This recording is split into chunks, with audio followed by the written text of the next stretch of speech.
नमस्कार दोस्तों, I hope आप सब अच्छे होंगे। ये जो PYQ सीरीज़ चल रहा है सोशल वर्क नेट के लिए, ये उस क्रम में ये 9वां वीडियो होगा। अभी तक 8 वीडियो आ चुका है और 8 वीडियोस में किसी में 50 क्वेश्चन, किसी में मतलब 2 में ऐसा हुआ है जिसमें 30 और 20 और ऐसे करके 30-20 2 में ऐसा हुआ है। बाकी में 50-50 क्वेश्चन हमने कवर किए हैं। तो अब तक देखा जाए तो लगभग 300 प्लस क्वेश्चन कवर हो चुके हैं और उन 300 में मान के चलिए, अगर आप ओवरऑल देखेंगे तो जो मैं डिस्क्राइब करता हूँ, 4 ऑप्शन जितने मैं कवर करता हूँ, वो सब मिला के देखा जाए तो अबाउट 700 प्लस क्वेश्चन आपको उसमें मिल जाएंगे। अभी ये 2024 का जून का जो ऑफलाइन पेपर हुआ था, ठीक है, जून में जो ऑफलाइन हुआ था उस पेपर को मैं इसमें डिटेल में डिस्क्राइब करूँगा। काफ़ी कॉम्प्रिहेंसिव वे में हमने मेहनत किया था और आपको इससे बहुत ज़्यादा जो है इन्फॉर्मेटिव क्वेश्चन मिल जाएंगे जो मल्टीपल एग्ज़ाम में आपको सोशल वर्क से रिलेटेड मिलेंगे। ठीक है, इसके साथ साथ जो MSSO का प्रिपरेशन कर रहे हैं, KGMU या Kalyan Singh super speciality cancer institute, AIIMS Mangalagiri का, उन सब के लिए बहुत ही इन्फॉर्मेटिव होगा, बहुत ही इम्पॉर्टेंट होगा ये वीडियो। ठीक है, तो आप कंटिन्यू रहिए। स्टार्ट करते हैं। तो पहला क्वेश्चन है, इधर लेफ़्ट साइड में SDG गोल्स दिए हुए हैं और इधर थीम्स दिया हुआ है कि यह किस सस्टेनेबल डेवलपमेंट गोल में कितने कौन सा जो है थीम है और किस पे फोकस किया जाता है। तो सस्टेनेबल डेवलपमेंट 1 जो है वो है किस चीज़ के लिए, नो पॉवर्टी के लिए। SDG 2 किसके लिए है, 0 हंगर के लिए। SDG 6 किसके लिए है, ये है क्लीन वाटर एंड सैनिटेशन के लिए। एंड 8 किसके लिए है, decent work and economic growth. तो अगर इसको टेक्निकली समझना है तो जो थियरी है मैस्लो की, कि सबसे पहले क्या है, फिजियोलॉजिकल नीड्स, मतलब भूख, हंगर, थर्स्ट, ये सब चाहिए होता है। ठीक है, तो सबसे पहला अगर सस्टेनेबल डेवलपमेंट का गोल देखोगे तो क्या है, नो पॉवर्टी, गरीबी नहीं होगी तो भूख भी नहीं होगी, है ना। ऐसे टेक्निकली समझो, गरीबी नहीं होगी तो भूख नहीं होगी, भूख नहीं होगी मतलब भूखे नहीं रहोगे, गरीबी नहीं होगी तो भूखे नहीं रहोगे, भूखे नहीं रहोगे तो अच्छा स्वास्थ्य होगा, अच्छा स्वास्थ्य होगा तो आपको पढ़ने में मन लगेगा। ठीक है, जो मिड डे मील का कॉन्सेप्ट है वहाँ से आप इसको ले लो। ठीक है, कि वहाँ खाना खाओगे तभी आप जो है भरपेट जब रहोगे तभी आपका दिमाग जो है चलेगा, तो पढ़ाई में बेहतर रहोगे। और जब पढ़ाई वढ़ाई सब बेहतर रहेगा तो जहाँ पे एजुकेशन लेवल अच्छा है, वहाँ की जेंडर इक्वालिटी अच्छी है, वहाँ जो है लैंगिक आधार पे भेदभाव नहीं है। अब जब ये सब चीज़ें हो जाएंगी तो आप फिर किस पे, quality of water, quality of food, quality of life पे फोकस करोगे। तो फिर क्लीन वाटर एंड सैनिटेशन यानी साफ़ सफाई और जो है शुद्ध पानी पे फोकस करोगे।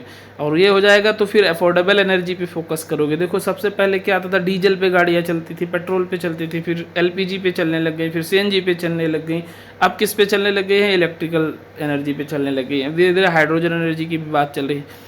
फिर decent work and economic growth, जब ये सब चीज़ें बेहतर हो जाएंगी तो फिर इकोनॉमिक ग्रोथ होगा, इंडस्ट्री और इनोवेशन और इंफ्रास्ट्रक्चर डेवलप होंगे।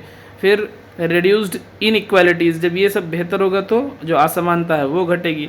फिर सस्टेनेबल सिटीज़ एंड कम्युनिटीज़, जब विकास कर लोगे तभी आप सस्टेनेबिलिटी की बात करोगे।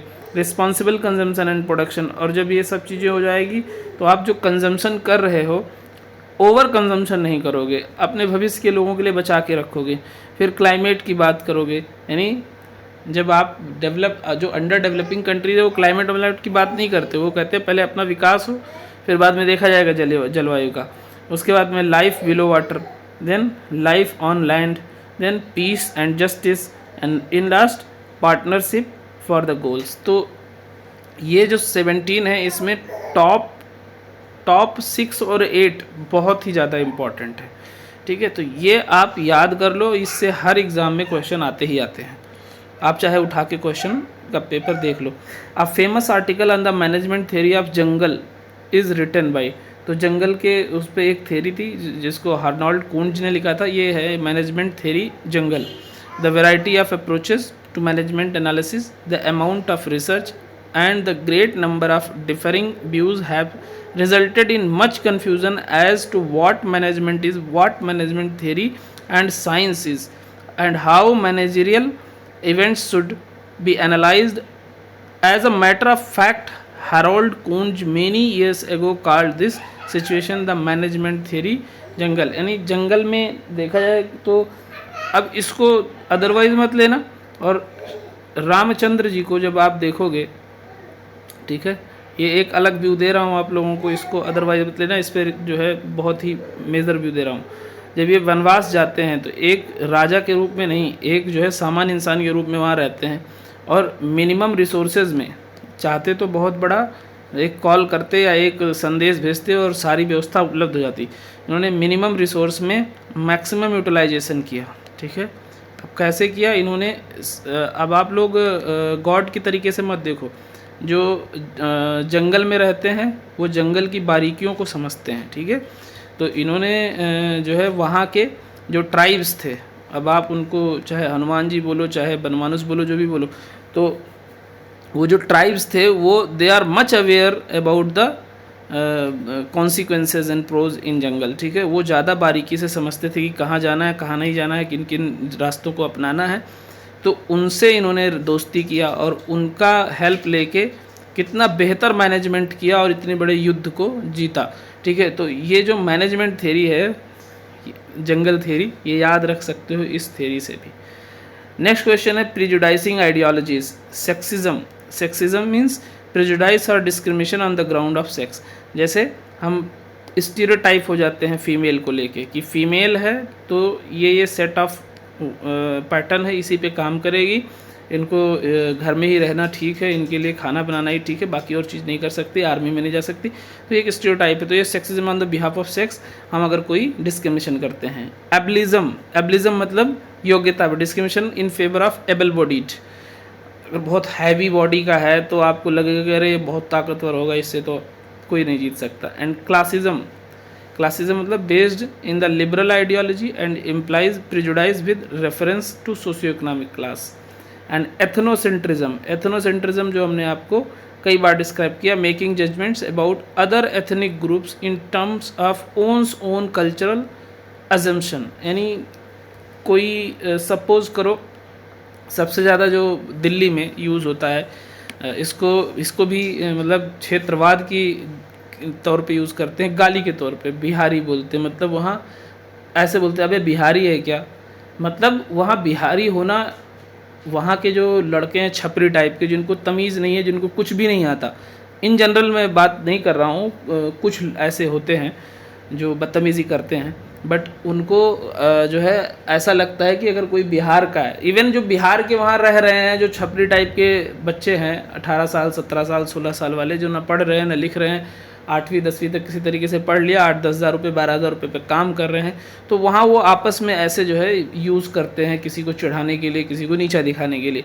तो वो क्या है, अपने कल्चर को ज़्यादा बेहतर समझ रहे हैं दूसरे के कल्चर से, तो वो एथनोसेंट्रिज्म हो जाता है। नेक्स्ट क्वेश्चन है what is gender responsive budgeting. Gender responsive budgeting क्या है, fair distribution of resources on the behalf of gender. अगर आधी आबादी की बात करें तो आधी आबादी महिलाओं की है, तो महिलाओं के भी डेवलपमेंट को और ग्रोथ को देखते हुए बजट जो है फाइनेंशियल उनको असिस्टेंस मिलना चाहिए और उनको रिसोर्सेज मिलने चाहिए। तो वो इक्वल डिस्ट्रीब्यूशन जो होता है तो वहाँ पे फिर उनके साथ जो है एक न्याय होता है और उसी को फेयर डिस्ट्रीब्यूशन रिसोर्सेज बोलते हैं। Which council are operating under United Nation. तो यूएन के अंडर कौन कौन सी काउंसिल चलती है, economic and social council, trusteeship council and security council. अच्छा एक और चीज़ आप लोगों को बता दूँ ये ट्रस्टीशिप थियरी क्या होता है। ट्रस्टीशिप थियरी जो है ये महात्मा गांधी का है और महात्मा गांधी के इस ट्रस्टीशिप थियरी का कॉन्सेप्ट ये है कि you are not owner of your property, owner, ठीक है, you are only manager of property. जैसे अडानी है, ठीक है, अंबानी है, अब इतनी बड़ी इनकी हैसियत है, इतना बड़ा इनका इंडस्ट्री है, ये अपने ही इंडस्ट्री में मैनेजर पोस्ट का या किसी पोस्ट का सैलरी लेते हैं, ये कभी इनको ये नहीं कहोगे कि मैं इसके मालिक हूँ। तो ये ट्रस्टीशिप थियरी के अंडर है कि अगर आप ये चाहें कि हमको ये फैक्ट्री बंद कर देनी है, हम यहाँ से जो है पूरा इवैक्यूएट करके पूरा क्लोज करके फॉरेन सेटल हो जाएं, तो नहीं कर सकते इस ट्रस्टीशिप थियोरी की वजह से। और ये बहुत ही इम्पॉर्टेंट थियोरी है। अगर ये लोग चाहें तो अभी देखा जाए तो पूरी सत्ता पलट दें, इतने इनके पास पैसे हैं या इतना इनके पास रिसोर्सेज है, बट नहीं कर सकते क्योंकि ये ट्रस्टीशिप थियोरी इनको रोकती है, ये इनका रूल रेगुलेशन रोकता है, ठीक है। अदरवाइज़ ये बहुत बड़ा चेंज ला सकते हैं। ये क्वेश्चन जो है थोड़ा कन्फ्यूज़न था। New liberalism, feminism, post modernism और मल्टीकल्चरलिज्म क्या क्या चीज़ है, ठीक है। तो न्यू लिबरलिज्म मतलब एक जो हाई लेवल ऑफ फेमिनिज्म है उसको न्यू लिबरलिज्म भी बोला जाता है कहीं कहीं। फेमिनिज्म मतलब कि नारीवाद विचारधारा, और पोस्ट मॉडर्निज्म मतलब एक स्यूडो मॉडर्निज्म की बात जब आती है तो उसको पोस्ट मॉडर्निज्म भी कहीं कहीं कहते हैं। एंड मल्टीकल्चरलिज्म मतलब एक साथ कई कल्चरों का मिल जाना, जो आजकल गेटेड सोसाइटी में आप देखते हो। या मल्टीकल्चरलिज्म का बेहतर उदाहरण अगर आपको देखना है तो तारक मेहता का उल्टा चश्मा देखोगे आप, तो उसमें सिख भी रह रहे हैं वहाँ पे, एक मुस्लिम भी रह रहा है उनके साथ, और अलग अलग क्षेत्र के लोग रह रहे हैं, अलग अलग कल्चर के लोग रह रहे हैं और बहुत अच्छे से रहते हैं, तो वो एक मल्टीकल्चरलिज्म है। नेक्स्ट क्वेश्चन है व्हाट इज़ ISO/IEC 27002-2022।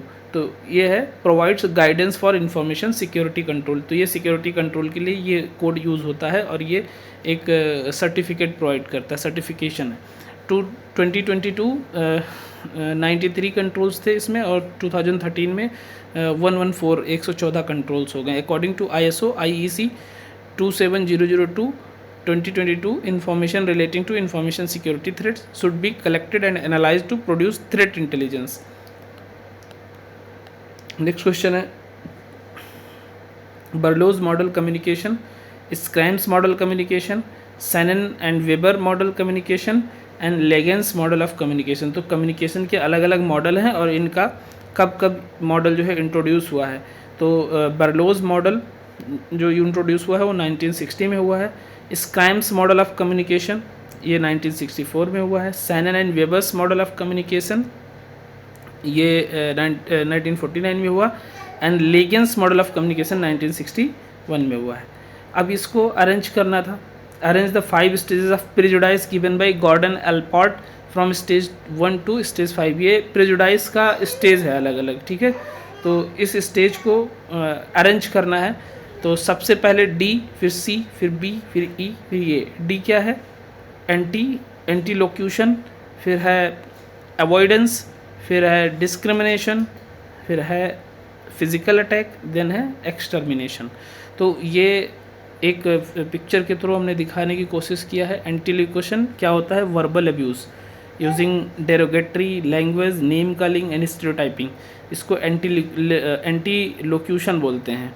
और एंटी लोक्यूशन जो है ये बेसिकली आप देखोगे मतलब जो बुलिंग होती है, नाम लेके या कोई और नाम देके बुलाना होता है स्कूल्स में, ऐसा होता है कि आपका नाम जो है वो नहीं बुलाएंगे, लेकिन आपको सभी लोग कोई ना कोई विशेष नाम से इंगित करते हैं। लेवल 2 अवॉइडेंस, मतलब आपको कोई गेम हो रहा है उसमें जो है शामिल नहीं करेंगे, आपसे कोई बात भी नहीं करेंगे, कुछ बोलेंगे भी नहीं और आप कुछ कहेंगे भी नहीं उल्टा, लेकिन आपको अवॉइड करेंगे। फिर डिस्क्रिमिनेशन। अब डिस्क्रिमिनेशन कई तरीके का हो सकता है, कल्चरल लेवल पे हो सकता है, हाउसिंग लेवल पे हो सकता है, जॉब लेवल पे हो सकता है, एंड फिजिकल अटैक तो आपको पता ही है। एंड देन जेनोसाइड, यानी ethnic cleansing and murder suicide जो होता है बहुत हाई लेवल पे, उसको जो है जेनोसाइड कहते हैं।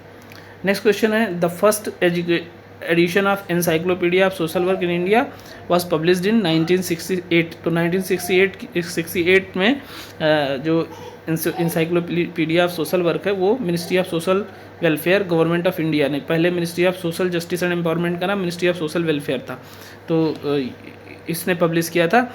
और ये under the chairmanship of Durgabai Deshmukh. अब दुर्गाबाई देशमुख का नाम आया तो आपको एक और चीज़ पता होना चाहिए, इसकी कौन सी एक बहुत बड़े ऑर्गेनाइजेशन का इन्होंने जो है इस्टेब्लिशमेंट किया था, वो आप लोग कमेंट बॉक्स में बताओ। अभी पिछले पेपर में डिस्कशन भी हुआ था। तो दुर्गाबाई देशमुख आप लोग रट लो, इनसे रिलेटेड जो चीज़ें हैं वो भी रट लो, बार बार पूछा जाता है। बिविन बिबिर shared future of transformative change, was the theme of World Social Work Day 2024. The UN Vivir is a social philosophy inspiring social movement in South American countries.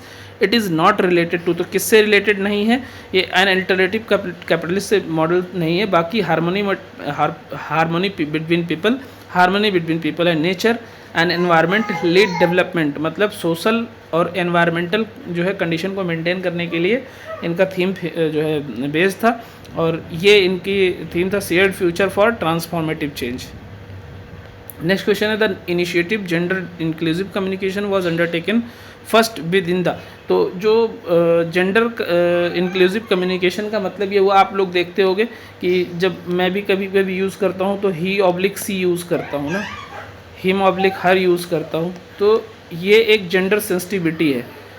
या आप लोग बहुत एक लाइन बोली जाती है, don't underestimate the power of, क्या, don't underestimate the power of common, हम लोग हमेशा क्या बोलते हैं usually, man, why only man, why not women, ठीक है।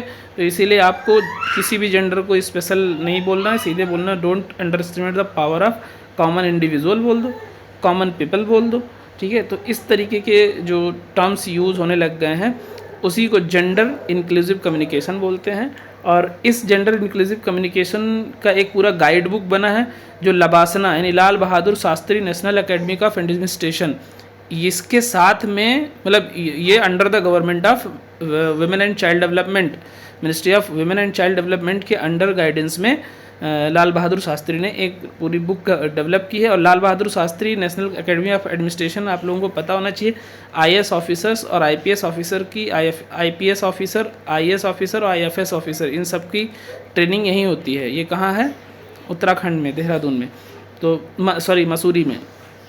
तो ये आप लोगों को पता होना चाहिए। और ये बेसिकली कब लॉन्च हुआ था? 28 नवंबर 2023 को बाई NGCC यानी national gender and child centre में।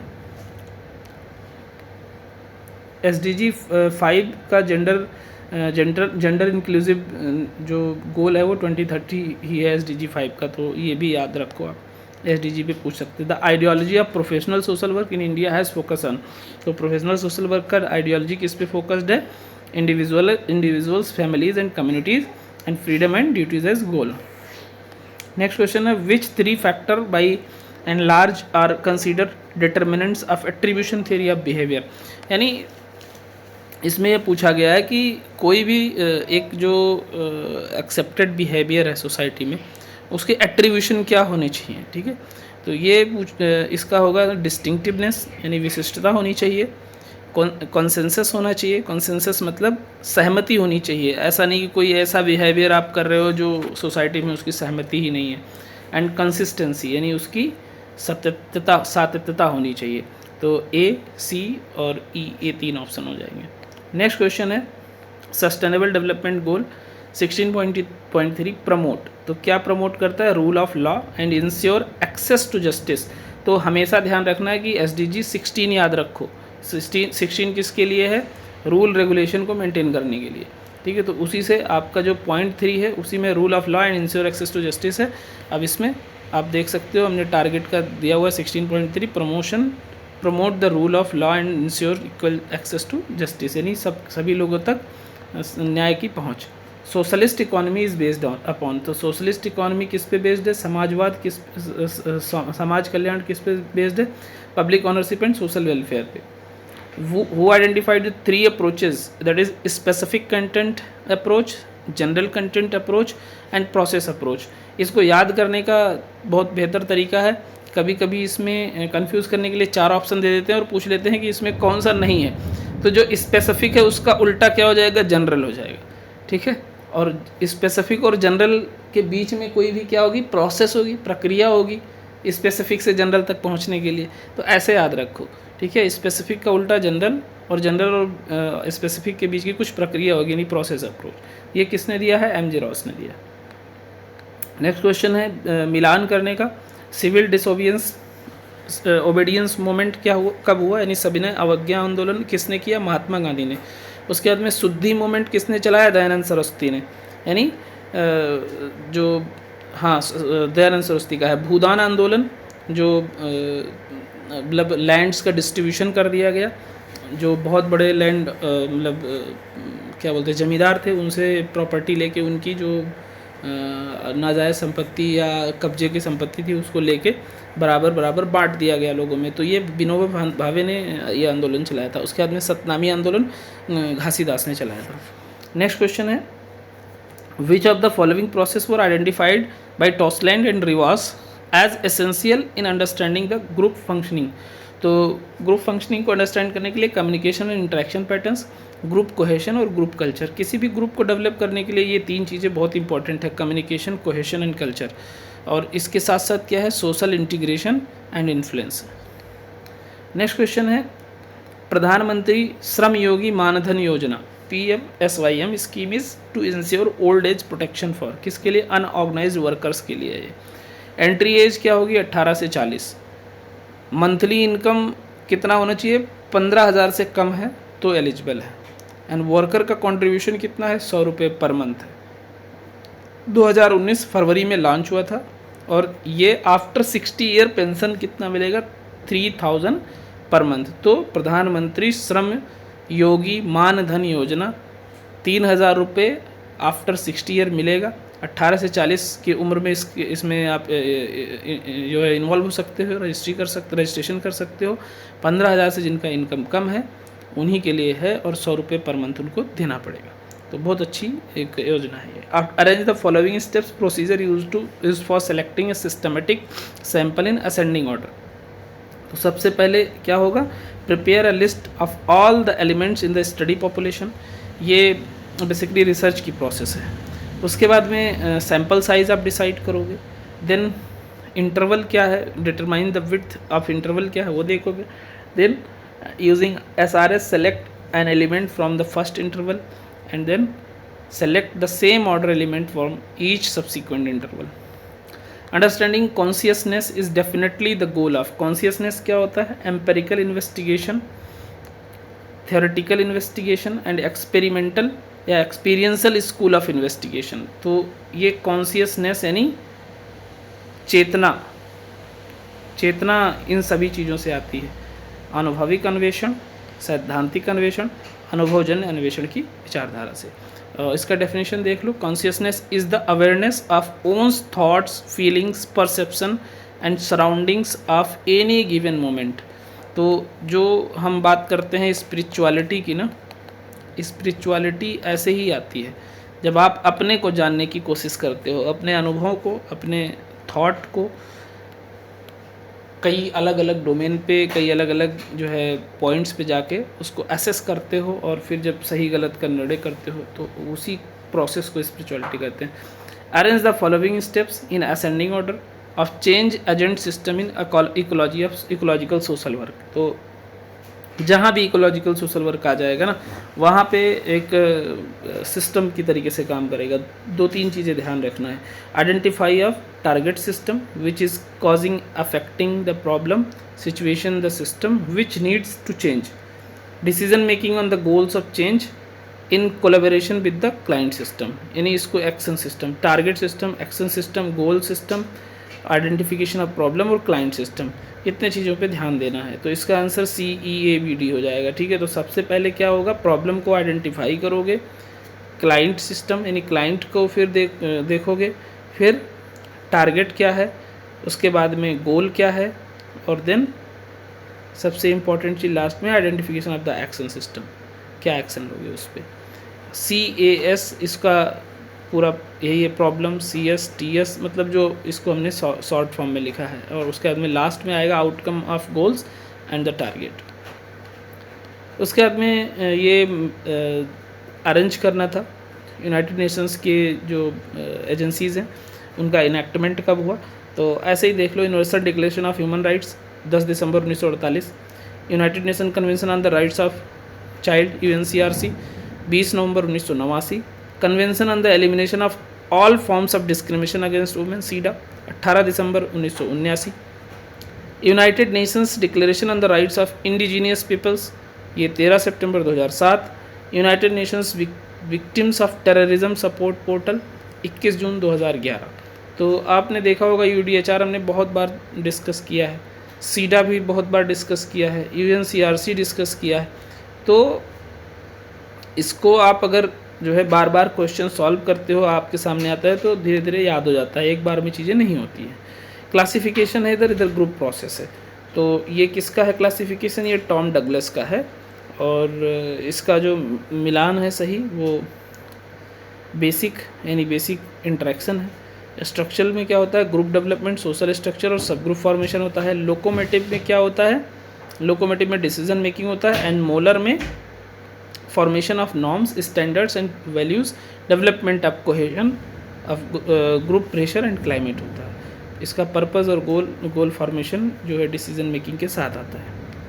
नेक्स्ट क्वेश्चन है, इसमें भी प्रोविजंस हैं और इधर आर्टिकल है। तो ये कॉन्स्टिट्यूशन का है, इंडियन कॉन्स्टिट्यूशन का, men and women equally have the right to an adequate means of livelihood. तो ये आर्टिकल 39 का ए है। इसमें बड़ा कन्फ्यूज़न हो रहा है स्मॉल ए और कैपिटल ए में, है ना। तो ये आफ्टर अमेंडमेंट का है, इसको ध्यान रखना। Equal pay for equal work for both men and women, ये आर्टिकल 39 के डी में है। Living wages of workers article 43 में है। Equal justice and free legal add, ये आर्टिकल 39 कैपिटल ए है। तो ये इसमें थोड़ा सा कन्फ्यूज़न है, और आलमोस्ट देखा जाए 39 ए और 39 स्मॉल ए और कैपिटल ए दोनों में सेम चीज़ें हैं। जैसे आप इसको देख रहे हो, equal justice and free legal aid है, और जो ये सेकंड है, men and women equally have the right to an adequate means of livelihood. तो ओवरऑल इस एक में जस्टिस के लिए, एक में लीगल एड के लिए। विच of the community model has a wider scope of coverage? तो इंटर कम्युनिटी मॉडल है। स्माइल के बारे में पिछले क्वेश्चन में आया था, जो ट्रांसजेंडर्स के लिए होता है, बट ट्रांसजेंडर्स के साथ साथ बेगिंग को प्रिवेंट करने के लिए भी जो है स्माइल जो स्कीम है वो काम करती है। स्माइल का फुल फॉर्म क्या है? Support for marginalised individual for livelihood and enterprise. कई लोग कहते हैं ये क्वेश्चन रिपीट नहीं होता, रिपीट होता है, बट डायरेक्ट वही सेम क्वेश्चन नहीं आता, उसी को घुमा के पूछ लेते हैं। Family functioning interaction circumplex model conceptualizes on. तो ये सरकम्प्लेक्स मॉडल किस पे है? डॉक्टर डेविड ओल्सन ने दिया है, professor emeritus of family of social science में इसके बारे में इन्होंने डिस्क्राइब किया था। उसमें क्या होता है? Flexibility, cohesion and communication skill, यानी एक फैमिली में बेहतर एनवायरनमेंट क्रिएट करने के लिए ये तीनों चीज़ों का होना बहुत ज़रूरी है, फ्लेक्सिबिलिटी, कोहेशन और communication skill. Arrange the following objectives according to the 5 year plans period in ascending order. तो self reliant and self generating पे सबसे पहले फोकस किया गया था, उसके बाद growth with social justice focus किया गया, फिर attainment of self reliance, then towards faster and more inclusive growth, and last में faster sustainable and more inclusive growth. पिछले बार इस पे प्लानिंग कमीशन पे और नीति आयोग पे तो 1 जनवरी 2015 में स्टार्ट हुआ था। मैं 2014 बोल गया था फ्लो में नीति के बारे में, है ना, नीति आयोग। तो प्लानिंग कमीशन जो है नीति आयोग में चेंज हुआ था 1 जनवरी 2015 को। Arrange the following steps in process of direction in management public administration from first to last. तो क्या है? सबसे पहले डिफाइनिंग द ऑब्जेक्टिव। कोई भी आप जो है मैनेजमेंट या एडमिनिस्ट्रेशन का काम देखते हो तो सबसे पहले ऑब्जेक्टिव डिफाइन करते हो, फिर डेवलपिंग द पीपल यानी ह्यूमन रिसोर्स पे काम करते हैं, then organising efforts, then measuring the work, कितना आउटपुट आया। उसके बाद में ये भी बुक्स हैं और ऑथर्स हैं। ये rules of radicals Saul Alinsky का है, social work critical theory and practice ये जे फूक का है, पेडागोजी ऑफ द ऑप्रेस्ड ये पॉल फ्रेरे का है, the wretched of the earth ये फ्रेंच फाइनन का है। नेक्स्ट क्वेश्चन है, title of the book and authors दिए हुए हैं। तो सोल्यूशन फोकस्ड ग्रुप वर्क ये जॉन सैरी का है, social group work principle and practices ये हैरलेक बी ट्रेकर का यानी HB ट्रेकर का है, इनका फुल नाम यही है HB ट्रेकर का। Social group work a helping process ये जी कोनोप्का का है, Gisela Konopka. Groups in social work and ecological perspective ये प्रोफेसर बालगोपाल एंड वैसिल का है। तो ये क्वेश्चन मल्टीपल टाइम रिपीट यानी हर पेपर में एक आध क्वेश्चन आ ही जाता है इन चारों में से, अगर कुछ ना कुछ देखा जाए तो। सो रट डालो। उसके बाद नेक्स्ट क्वेश्चन है social research is influenced by, तो किससे इन्फ्लुएंस्ड है? वैल्यूज़ से, थियरी से, प्रैक्टिकल कंसिडरेशन से, एपिस्टेमोलॉजी से, ओंटोलॉजी से। ठीक है, तो मूल्य, सिद्धांत, व्यवहारिक विचार, ज्ञान मीमांसा, सत्ता मीमांसा, इन सभी पे आधारित है सोशल रिसर्च। क्योंकि साइंस का रिसर्च और सोशल साइंस का रिसर्च में बेसिक अंतर ये है कि सोशल साइंस रिसर्च में जहाँ पे साइंटिफिक मेथड ख़त्म हो जाता है वहाँ से ये स्टार्ट हो जाता है, यानी साइंटिफिक मेथड के बियॉन्ड भी कुछ चीज़ें जो आप पॉजिटिविज़म और पोस्ट पॉजिटिविज़म समझते हो उसी में है। पॉजिटिविज़म मतलब जहाँ पे 100% साइंटिफिक मेथड यूज़ होता है, बट जहाँ साइंटिफिक मेथड के ऊपर की बात है वहाँ पोस्ट पॉजिटिविज़म स्टार्ट होता है। Next, the case worker while representing his oblique her agency is first and foremost a representative of his or her profession, तो यहाँ व्यवसाय आ जाएगा। The notion of decent work emphasise on the main elements of, तो notion of decent work किस पे main focus करता है? Work and employment and rights at work, social protection and social dialogue पे। तो employment, social protection, workers rights, social dialogue, ये 4 major element हैं जिस पे जो है डिसेंट वर्क एम्फेसाइज करता है, फोकस करता है। Which of the following are related to fundamental duties 51A का सी, तो 51A का सी में सोवेरेनिटी, यूनिटी और इंटीग्रिटी, ये इन तीनों चीज़ों को डिफाइन किया गया था। नेक्स्ट क्वेश्चन है, इसमें भी मैच करना है। रिलेटिव डिप्रिवेशन थियरी किसका है? स्टोफर का है। द कॉन्टेजियन थियरी ये जी ले बॉन का है, यानी गुस्टाव ले बॉन का। उसके बाद में स्ट्रेन थियरी ये स्मेल्सर का है। एमर्जेंट नॉर्म्स थियरी ये टर्नर एंड किलियन का है। तो ये आपको रटना पड़ेगा, ये ऐसे थियरीज़ हैं, ऐसे थियरिस्ट हैं, बहुत कम पूछा जाता है इनके बारे में, कभी कभार पूछ लिया गया तो अलग बात है, बट पढ़ लो फिर भी, 1-2 लोग का याद रहेगा तो जो है आपको सही, मतलब क्वेश्चन सही हो जाएगा। स्मेल्सर का जो पूरा थियरी है उसको स्ट्रक्चरल स्ट्रेन थियरी बोलते हैं।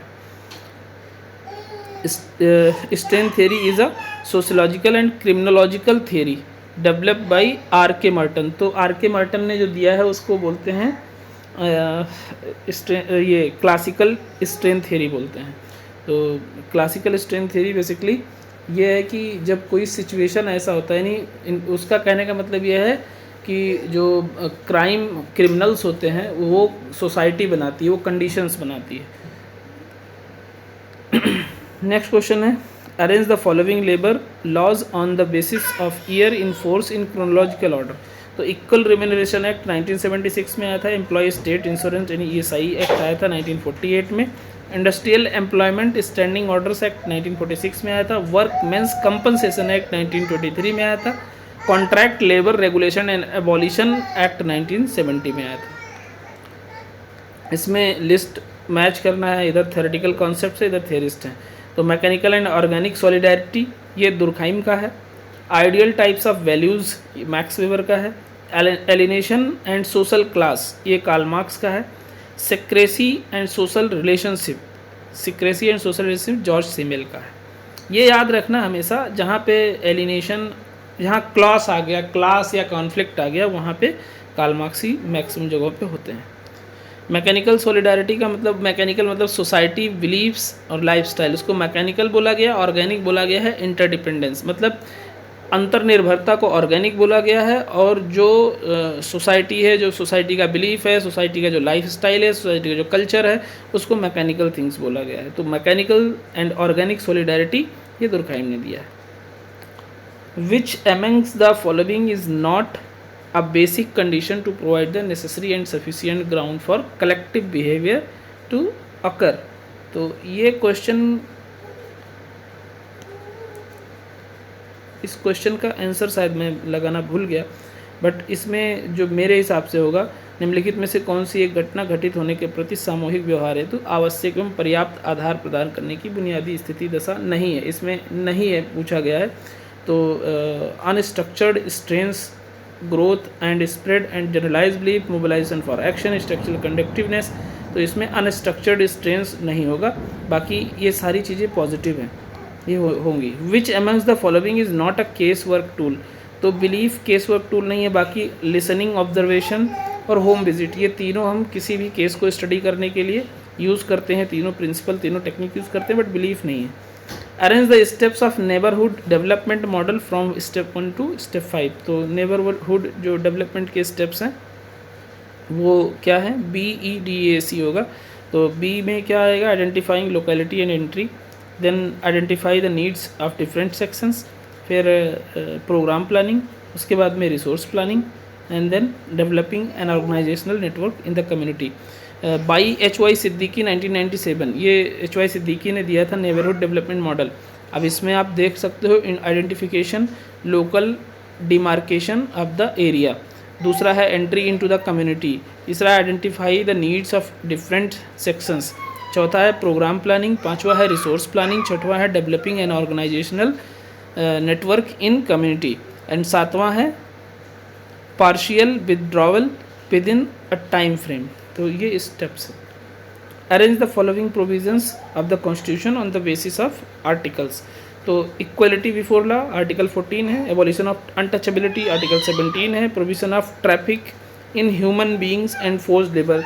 यहाँ ट्रैफिक का मतलब वो यातायात वाला नहीं है, मतलब अनैतिक व्यापार ह्यूमन बीइंग का, तो ये 23 है। And provision of discrimination on grounds of religion, race, caste, sex और प्लेस आर्टिकल 15 है। Protection in respect of conviction of for offences, ये 20 है।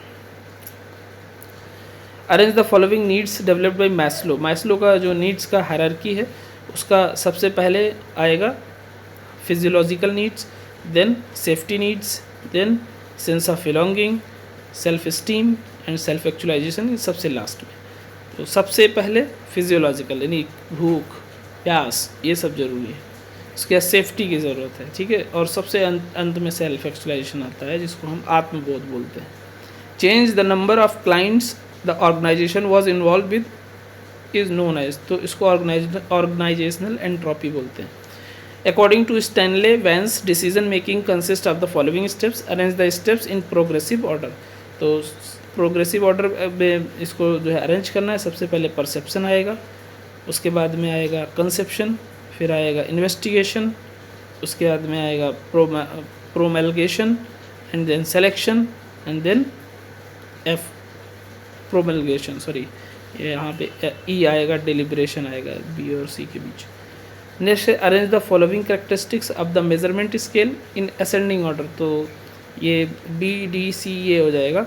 बी में बी क्या है, डिस्क्रिप्शन, एंड डी है ऑर्डर, सी है डिस्टेंस, ए है ओरिजिन। ये मार्केट रिसर्च स्केलिंग टेक्निक भी बोलते हैं इसको।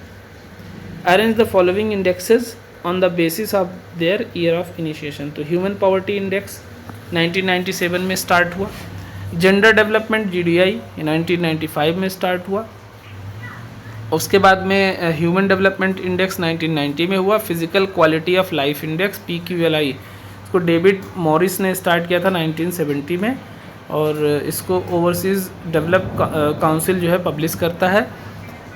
जेंडर गैप इंडेक्स में इंडिया का जो स्थान है वो 129 है, physical quality of life index में 53 है, और ह्यूमन डेवलपमेंट इंडेक्स में HDI में 134 है आउट ऑफ 197 कंट्री। तो इस तरीके से आप याद कर सकते हैं। ह्यूमन पॉवर्टी इंडेक्स यानी पॉवर्टी इंडेक्स में कितना है ये आप लोग कमेंट में बताएं। नेक्स्ट क्वेश्चन है प्रधान arrange the following government schemes for women in ascending order. तो प्रधानमंत्री मातृ वंदना योजना 1 जनवरी 2017 में स्टार्ट हुआ था, और ये जो है प्रेग्नेंट वीमेन के लिए था। बेटी बचाओ बेटी पढ़ाओ 22 जनवरी 2015 में स्टार्ट हुआ। प्रधानमंत्री उज्ज्वला योजना 1 मई 2016 फॉर LPG फ्रॉम बलिया, मतलब LPG गैस सिलेंडर बांट के बलिया से स्टार्ट किया गया था। और सुरक्षित मातृत्व आश्वासन सुमन जिसका शॉर्ट फॉर्म है 10 अक्टूबर 2019 for core of P.W and NV। अच्छा हाँ, मतलब जो न्यू बॉर्न बेबी थे उनके लिए जो मतलब बिलो न्यूट्रिशन के मतलब जो क्या बोलते हैं प्रीमेच्योर डिलीवरी बोलते हैं जिसको, अगर प्रीमेच्योर डिलीवरी है तो उनको कितने स्टेप्स में उनका न्यूट्रिशन का ध्यान देना है, और कंगारू केयर क्या है, इन सारी प्रिंसिपल्स को फॉलो करने के लिए। तो आई होप आप लोगों को समझ में आ गया होगा जितनी हमने 50 क्वेश्चन कवर किया है। किसी क्वेश्चन में किसी को कोई क्वेरी हो तो आप कमेंट करके पूछ सकते हैं या टेलीग्राम पे पूछ सकते हैं। बाकी जो 50 क्वेश्चन है ये कल स्टार्ट करेंगे, कल मतलब इसको कवर करेंगे। और इसमें और ज़्यादा कॉम्प्रिहेंसिव वे में क्वेश्चन है जो लास्ट के 50 हैं, ये आप देख लो एक बार, या आप लोगों के पास पेपर हो तो आप पेपर में देख लेना। तो इसको कल मैं जो है सॉल्व कराऊंगा। आई होप आप लोगों को समझ में आ रहा होगा। ये इनिशिएटिव कैसा लग रहा है आप लोग ज़रूर बताएं, क्योंकि आप लोग जब बताते हो तो एक मोटिवेशन मिलता है। बाकी मैं अपना काम तो कर ही रहा हूँ और 100% तो कोई कुछ नहीं करा सकता, आपको अपना इनिशिएटिव भी लेना पड़ेगा, अपने नोट्स बनाने पड़ेंगे। बहुत सारे लोग PDF मांगते हैं। PDF मैं सिर्फ इसीलिए नहीं देता कि PDF देना मतलब आपके साथ धोखा करना है, ठीक है। आप अगर खुद का नोट्स नहीं बनाओगे तो आपका कल्याण कोई नहीं कर सकता। सॉरी, आज काफ़ी ज़्यादा टाइम लग गया, काफ़ी ज़्यादा डिस्कशन किया शायद इसलिए, और आज थोड़ा सा स्लो मैं बोल रहा हूँ क्योंकि मुझे थोड़ी दिक्कत है, इसीलिए बहुत ज़्यादा फास्ट मैं नहीं करा पाया, तो उसके लिए सॉरी।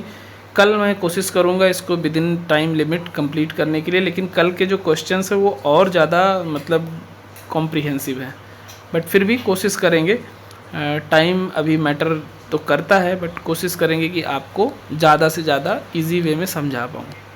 कैसा लगा आप लोगों को ये इनिशिएटिव ज़रूर बताएं। मिलते हैं नेक्स्ट वीडियो में। Thank you.